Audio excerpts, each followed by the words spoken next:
तो आज हम बनाएंगे बहुत ही टेस्टी हेल्दी करेले की सब्जी, जो डायबिटीज़ पेशेंट के लिए बहुत रामबाण औषधि है और इजी तरीके से आप इसे बना भी सकते हैं और खा भी सकते हैं। बच्चों को भी बहुत पसंद आएंगी।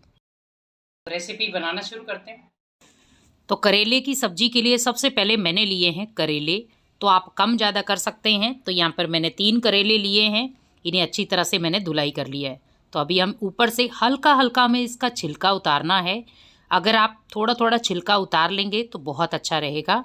तो यहाँ पर थोड़ा थोड़ा, हमें ज़्यादा नहीं, आप देख रहे हैं मैं नॉर्मली चाकू से इसको घुमा रही हूँ।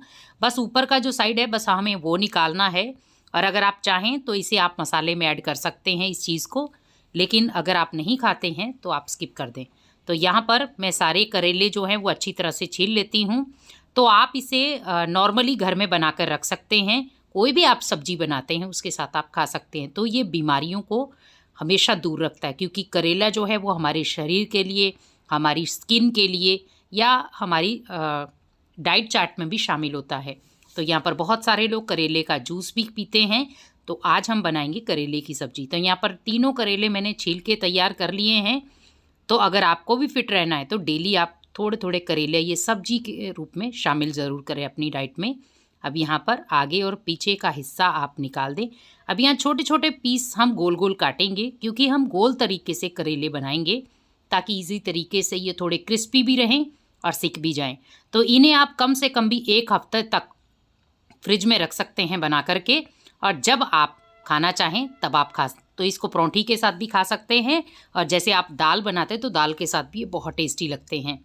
तो सब्जी भी हो गई, हेल्दी डाइट भी हो गई। अब यहाँ पर करेले मैंने सारे छिलके और कटिंग करके तैयार कर लिए हैं। इसमें मैं डाल रही हूँ 1 चम्मच नमक। तो नमक डाल के आपको थोड़े समय के लिए इन्हें रेस्ट देनी है, ताकि इसका जो कड़वापन है वो निकल जाए। लेकिन अगर आप कड़वा खाते हैं तो आप खा सकते हैं, लेकिन थोड़ा सा हमें इनका कड़वा जो पानी है उसे थोड़ा सा निकालना है। तो यहाँ पर आप कम से कम भी 5 मिनट के लिए इसे रख दें रेस्ट करने के लिए, ताकि इसका जो पानी है वो निकल जाए। अब यहाँ पर ये पानी मैंने निकाल के तैयार कर लिया है। तो अभी ये नॉर्मल करेले हो गए हैं। इसमें हम डालेंगे 1 या 1.5 चम्मच बेसन का, जो करेले को क्रिस्पी बनाएगा। तो अगर आप करेले खाते हैं तो ये स्नैक्स के रूप में भी है, और अगर आप सब्जी के रूप में खाना चाहते तो सब्जी के रूप में भी ये खा सकते हैं। तो यहाँ पर मैंने 1.5 चम्मच बेसन लिया है। इसके साथ हम स्वाद के अकॉर्डिंग डालेंगे नमक। तो जितना आप नमक खाते हैं, अगर आप जैसे आपको हाई बीपी है तो वहाँ पर आप सेंधा नमक ऐड कर लें या काला नमक। यहाँ पर थोड़ा सा मैंने लिया है पिसा हुआ धनिया 1 चम्मच, आधा चम्मच मैंने लिए है हल्दी पाउडर। तो यहाँ पर मसाले आप अपने अकॉर्डिंग कर लें। यहाँ पर फ्लेवर के लिए मैंने दिया है हींग, थोड़ा सा डाला है मैंने हींग। और यहाँ पर डालेंगे हम 1 चम्मच लाल रेड चिली पाउडर। तो यहाँ पर वो भी डाल सकते हैं। अगर आप चिली नहीं खाते हैं, रेड चिली नहीं खाते, तो यहाँ पर ग्रीन चिली का पेस्ट आप इसमें डाल दें। और यहाँ पर मैं थोड़ा सा डाल रही हूँ काला नमक। तो काला नमक क्या है कि इसको और टेस्टी बनाएगा। तो थोड़ा सा हम डालेंगे यहाँ पर पिसा हुआ जीरा। तो पिसा हुआ जीरा इसीलिए डाल रही हूँ ताकि आपको फ्लेवर जो है वो थोड़ा स्नैक्स के रूप में भी आए। अगर आप सब्जी खाना चाहते तो सब्जी में भी खा सकते हैं, और स्नैक्स के रूप में भी आप इसे खा सकते हैं। अब यहाँ पर इन्हें अच्छी तरह से हमें करना है मिक्स। तो अगर आप पानी से थोड़ा सा, जैसे मैंने पहले आपको बोला, थोड़ा सा नमक डाल के, तो यहाँ पर आप नमक की क्वांटिटी देख लें अगर आपने पहले इसमें एडिशन किया है तो अगर पानी निकला है तो आपको कोई प्रॉब्लम नहीं है, यहाँ पर नमक ऐड कर सकते हैं। पर अगर कई बार करेलों में पानी नहीं निकलता है तो अभी बनाना शुरू करते हैं। अब इसके लिए मैंने लिया है एक पैन। तो थोड़ा सा आप खुला पैन लें, जैसे मैंने अभी ये चौड़ा पैन लिया है। तो इसमें ही आपको बनाना है ताकि करेले जो हैं वो दोनों साइड से बहुत अच्छे तरीके से सिक सकें। तो यहाँ पर मैंने 1.5 चम्मच ऑयल डाला है। यहाँ पर आधा चम्मच मैंने डाला है जीरा, और आधा चम्मच ही मैं डालूँगी यहाँ पर धनिया पाउडर, और यहाँ पर मैंने थोड़ी सी डाली है अजवाइन।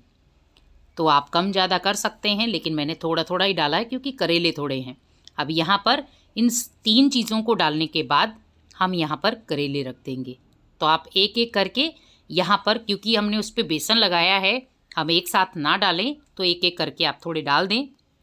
और फिर मैं आपको बताती हूँ कि आपको हिलाना कैसे है। तो यहाँ पर ऐसे आप थोड़ा थोड़ा अलग अलग करके रख देंगे, तो क्या होगा कि नीचे से भी अच्छी तरह सिक जाएंगे, और हम जब पलटाएंगे तो दूसरी साइड से भी सिक जाएंगे। तो ये क्रिस्पी भी बन जाएंगे, बहुत टेस्टी। तो यहाँ पर आप देख रहे हैं मैं एक एक करके उनकी लेयर को अलग अलग कर ली हूँ प्रॉपर तरीके से, ताकि करेले जो हैं वो बाहर से और अंदर से अच्छी तरह सिक सके। तो अभी हम थोड़ा थोड़ा बीच बीच में हिलाते रहेंगे और सारे करेले हम ऐसे ऐड कर देंगे। तो आप देख रहे हैं करेले देखने में भी कितने सुंदर लग रहे हैं, बेसन की कोटिंग भी बहुत अच्छी हो गई है। अब यहाँ पर सबसे खासियत है कि ये कम तेल में ही तैयार हो जाते हैं, लेकिन अगर आपको सफ़र के लिए ले जाने हैं तो आप तब भी ऐसे बना लें और आप सफ़र के लिए भी इजीली लेके जा सकते हैं।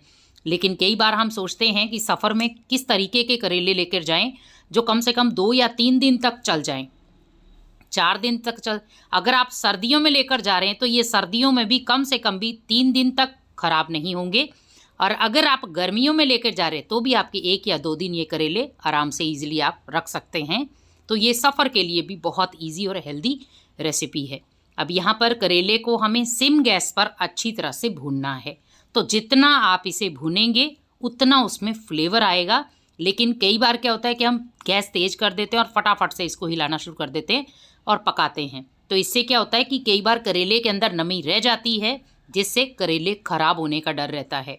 लेकिन अगर आप करेले को सफ़र के लिए लेके जा रहे हैं और ऐसे ही आप बना रहे हैं तो थोड़ा सा करेले को अच्छी तरह सिम गैस पर पकने दें, ताकि वो अंदर से भी जो उसकी नमी है वो अच्छी तरह से सिक सके, ताकि वो ख़राब ना हो। तो यहाँ पर बीच बीच में आप इसे लगातार हिलाते हुए आप पैन को ही थोड़ा सा हल्का सा हिला लें ताकि इजी तरीके से आप हिला सकें। तो यहाँ पे आप देख रहे हैं थोड़ा क्रिस्पी होना शुरू हो गए हैं, आवाज़ भी बहुत अच्छी आ रही है यहाँ पर।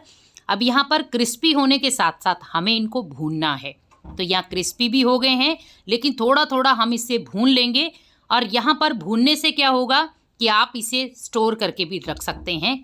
तो जैसे हम फ्रिज में रख दें और जब आपका दिल करे, तब आपको नहीं समझ में आए कि सब्जी क्या बनानी है, तो आपके घर में करेले पड़े हैं तो बनाकर तैयार कर लें। तो ये क्या है, बहुत इजी भी टेस्टी भी है। तो बच्चों को भी बहुत पसंद आएगी। बहुत सारे बच्चे करेले नहीं खाते हैं, करेले के नाम से ही उन्हें चिढ़ होती है। तो आप ऐसे भगवान की याद में बड़े प्यार से अच्छे अच्छे वाइब्रेशन डाल करके आप इस सब्जी को बनाएं, ताकि भगवान भी सब्जी को खा के खुश हो और आपके घर के सारे मेंबर भी। तो बच्चों को भी जब आप भोजन बनाते हैं तो पावरफुल वाइब्रेशन दें कि मैं जो भी सब्जी बनाऊं, भले हरी सब्जी हो जिनको बच्चे पसंद नहीं करते, लेकिन आज वो बहुत पसंद करेंगे। तो आपको ये रेसिपी कैसी लगी आप हमें कमेंट बॉक्स पे ज़रूर बताएं। चैनल को सब्सक्राइब ज़रूर करें और कौन से शहर से देख रहे हैं वो भी हमें ज़रूर लिखें। तो यहाँ पर गैस कर देंगे बंद और ये हमारी बहुत ही टेस्टी करेले की सब्जी बनकर तैयार हो गई।